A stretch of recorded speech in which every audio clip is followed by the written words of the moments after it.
Hello काकू. अगं आदिती, मी आत्ता करणारच होते तुला फोन. कधीपासून वाट बघते अगं मी. ऑपरेशन अजून चालू आहे का? नाही, झालं ऑपरेशन. काकू ऑपरेशन सक्सेसफुल झालं. काय सांगतेस? देवा, आहेस रे बाबा पाठीशी. हे बघ, मी साखर ठेवते देवा पुढे.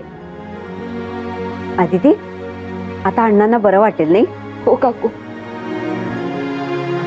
काकू आता कुठे जाऊन थोडंसं रिलॅक्स फील होतंय मला. हो ना. कधी सोडणार आहेत ग? एवढ्यात तरी नाही. बघ, मी तुला सांगत नव्हते, आपण ना प्रयत्न करायला हवेत. मग आपल्या प्रयत्नांना यश मिळालं की नाही आता? काकू तुम्ही धीर दिलात ना, म्हणून सावरले मी. नाहीतर मला तर काहीच सुचत नव्हतं. आदिती,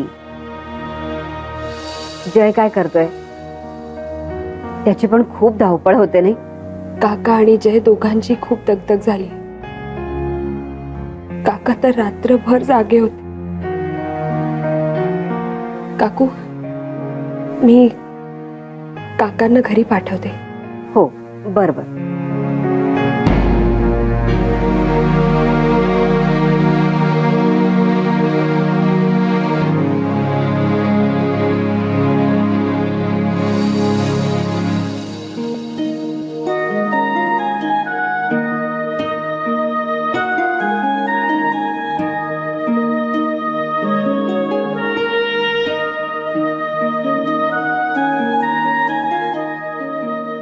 काका,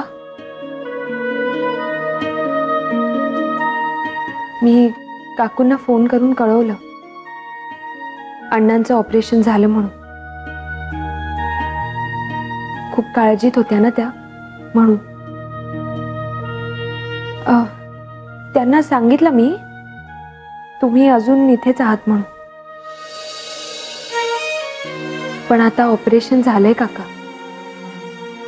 आणि मी आहे इथे अण्णांसोबत. तुम्ही घरी जाऊन थोडा वेळ आराम करा ना प्लीज.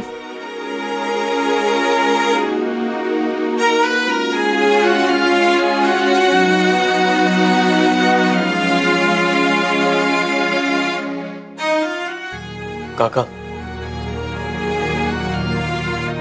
काका खूप दगदग केली आहे तुम्ही.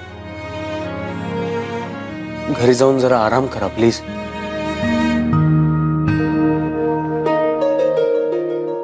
आणि जय, तू पण जा ऑफिसला. तुम्ही दोघं एकत्रच निघा ना, काकांबरोबरच जा तू. नाही, नको, मी थांबतो. तरी तू इथे एकटी. जय, तुम्ही दोघांनी इथे थांबण्याची खरंच गरज नाहीये. मी आहे ना इथे अण्णांसोबत. आणि अण्णांच्या ऑपरेशनसाठी आपल्याला ऑफिसनेच मदत केली. त्यामुळे आता आपल्याला अजून सिन्सिअरली काम करावं लागेल ऑफिसमध्ये.